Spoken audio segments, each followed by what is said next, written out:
राजघाट गंगा के किनारे बसा सर्व सेवा संघ जिस तरीके से धराशायी कर दिया गया केंद्र सरकार के द्वारा, उसके बाद से देखिए किस तरीके से 100 दिन का सत्याग्रह न्याय के दीप जलाने के लिए लोग यहाँ पे बैठे हैं। आपको बता दें कि जिस तरीके से ये सत्याग्रह 100 दिन का चल रहा है और यहाँ पे गांधी विचारधारा के लोग हैं और जयप्रकाश नारायण, संत विनोबा भावे, जिस तरीके से यहाँ पे जो बड़ी बड़ी इमारतें थी उसको जमींदोज कर दिया गया सरकार के द्वारा।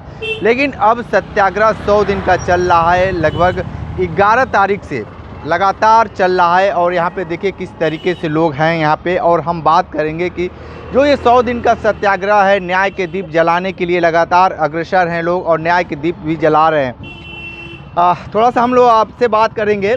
ये बताइए कि जिस तरीके से आप लोग लगातार संघर्ष कर रहे हैं, सर्व सेवा संघ को जमींदोज कर दिया गया और विभिन्न तरीके की पुस्तकों को नस्ताबूद कर दिया गया, अभी भी गांधी विचारधारा को आप लोग जिंदा रखे हुए हैं, लेकिन ये सरकार की क्या मंशा है? सरकार की मंशा ये है कि गांधी संस्थाओं को खत्म करके उस पर माल और माने यही नरेंद्र मोदी घाट यहीं बन रहा है, जो पहले गोवर्धन घाट था, नमो घाट के नाम से बना रहे हैं और हेलीपैड भी बना रहे हैं। और हमारी संस्था को उन्होंने उजाड़ करके, जो विनोबा भावे द्वारा स्थापित की हुई थी सन 1960 में, और जो बिल्डिंगों को जमींदोज करके यहाँ माल और होटल बनाने का उनका उपक्रम है।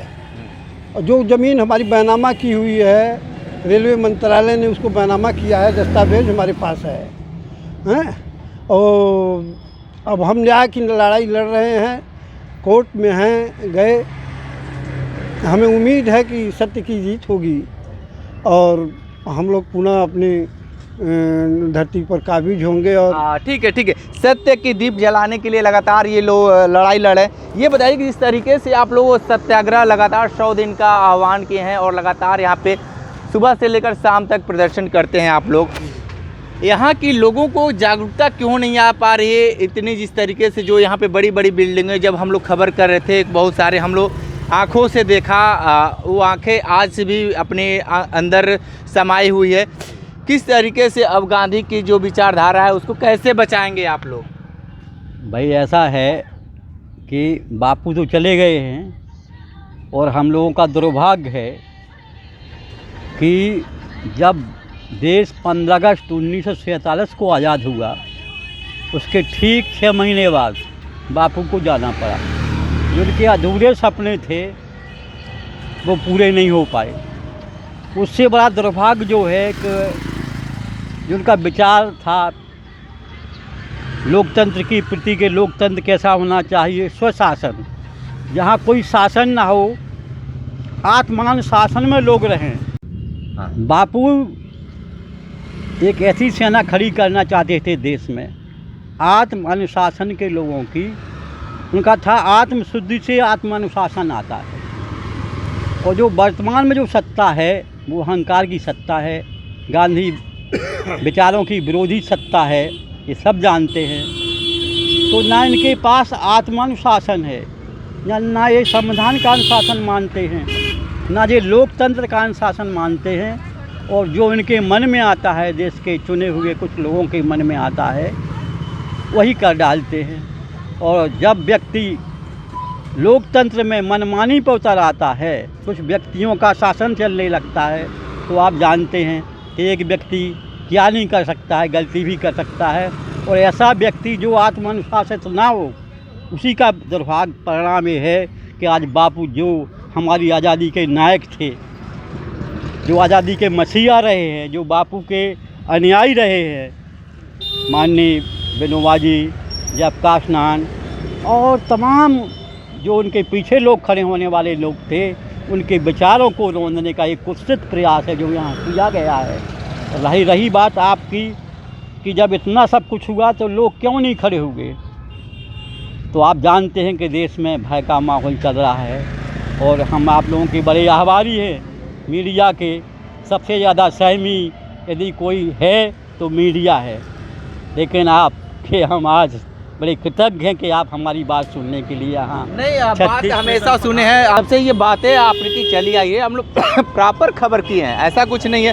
थोड़ा सा आप बताइए कि जिस तरीके से ये लड़ाई लड़ रहे हैं आप लोगों की ज़मीन को लेकर, और जिस तरीके से आप लोग रेलवे के ऊपर और सरकार के ऊपर भी आरोप लगाए जा रहे हैं, आप लोग ये भी बता रहे हैं कि सरकार से हम लोग खुद खरीदे हैं, और इस तरीके से सरकार की क्या मंशा चल रही है? देखिए, सरकार की जो मंशा है वो जग जाहिर है। गांधी की हत्या क्यों हुई ये पूरी दुनिया जानता है, और किन लोगों ने की ये पूरी दुनिया जानता है। और गांधी के विचारों को फैलाने के लिए ये जो यहाँ जो सर्व सेवा संघ प्रकाशन था, ये गांधीयन साहित्य, इसके अलावा भी कई ऐसे साहित्य का प्रकाशन यहाँ से होता था जो देश में लोकतंत्र, संविधान, जनतंत्र, हमारा जो गांधी ने ग्राम स्वराज की बात कही थी, इस तरह के बुनियादी पुस्तकों का प्रकाशन यहाँ से होता था। नहीं, अब ये वर्तमान सत्ता ऐसा सोचती है कि जो गांधी विचार है वो हमारा विरोधी है, और यही कारण है कि ये चाहे वो सब साबरमती आश्रम की बात हो या ये सर्व सेवा संघ बनारस की बात हो, हमारे देखिए सरकारों का काम क्या होता है? सरकार का काम होता है कि संविधान संबद्ध जो संवैधानिक प्रावधान है उसके तहत उसका उल्लंघन करके काम करना नहीं है, संविधान के तहत ही काम करना। जब हमारे इस सर्व सेवा संघ की ये जो ऐतिहासिक ज़मीन है, ऐतिहासिक भूमि है, इसका जो सेल डीड है, दाखिल खारिज का कागज़ है, सारा कागज़ जब हमारे पास में मौजूद है तो कोई आधार नहीं बनता है कि सरकार इसको बुलडोज कर दे। हमारे कोई प्रमाणित जो हमारे पास में पेपर है, इसका कम से कम सही रूप से जांच परख तो होनी चाहिए। जो संविधान में कानून कहता है उसके तहत उसकी जांच परख तो होनी चाहिए। हम कोर्ट भी गए हैं, लेकिन कोर्ट के द्वारा हाई कोर्ट ने कह दिया कि आप लोअर कोर्ट जाइए। ये जो कोर्ट की जो भूमिका होनी चाहिए, कोर्ट की जो निष्पक्ष भूमिका होनी चाहिए, जो संविधान संबंध कानून सम्मत जो भूमिका होना चाहिए, हम कोर्ट को पर भी सवाल खड़ा करते हैं। बिल्कुल बिल्कुल, और भी लोग हैं, थोड़ा सा ये बताइए कि जिस तरीके से आप लोग लगातार लड़ाई लड़ रहे हैं, और लड़ाई लड़ने का 100 दिन का अभी जो सत्याग्रह चला है, इसको लेकर क्या कहेंगे? देखिए, हम ये मानते हैं कि ये सरकार गांधी और गांधी विचार को मिटाना चाहती है। 30 जनवरी 1948 को उनको गोली मार दी गई, इसके बावजूद गांधी मरे नहीं, और इसका एहसास उनको लगातार होते रहता है। यहाँ तक कि गांधी के पुतले पर गोली मार करके उनको ख़त्म करने का प्रयास किया जाता है। और अभी वर्तमान सरकार जो 10 साल से 11 साल से चल रही है, उसने गांधी संस्थाओं को हस्तगत करने का, मिटाने का लगातार प्रयास किया। और यह सिर्फ ज़मीन को कब्जा करने का मामला नहीं, गांधी के विचार को ख़त्म करने की मंशा से ये सारी कार्रवाइयाँ की गई हैं। हमारे साथी ने बताया, साबरमती आश्रम जहाँ गांधी ने पहला आश्रम बनाया था, उस आश्रम को हस्तगत कर लिया गया नगर निगम के द्वारा, और उसको मॉल और आधुनिकीकरण के नाम पर गांधी के सारे विरासत को और गांधी के सारे चिन्हों को मिटाने का प्रयास किया जा रहा है। इसी तरह से गुजरात विद्यापीठ जो था, जो गांधी का स्थापित किया हुआ, उसको भी गांधीयन संस्थाओं से लेकर के सरकार अपने कब्जे में कर ली। और यह जो संस्था थी जहां बुलडोज़र चलाया गया, यह विनोबा के द्वारा चिन्हित ज़मीन थी, और लाल बहादुर शास्त्री रेलवे मंत्री थे, जगजीवन राम थे, उनके पहल से, डॉक्टर राजेंद्र प्रसाद के पहल से यह ज़मीन ली गई, और बाज़ाब्ता सेल डीड के से पैसा दे करके 2 चरणों में 1960 में और 1971 में 13.8 एकड़ ज़मीन खरीदी गई, पैसे दे करके। उसका चालान है, रसीद है, सारा कुछ है। बिल्कुल बिल्कुल। तो देखिए किस तरीके से जो 100 दिन का सत्याग्रह है उसको लेकर और गांधी विचारधारा को लेकर ये लोग अपनी बातें बताए हैं। विशेष इंटरव्यू कर रहे थे, तो हमारे साथ बने रहिए न्यूज़ बकेट के साथ। हमें दीजिए इजाज़त, नमस्कार।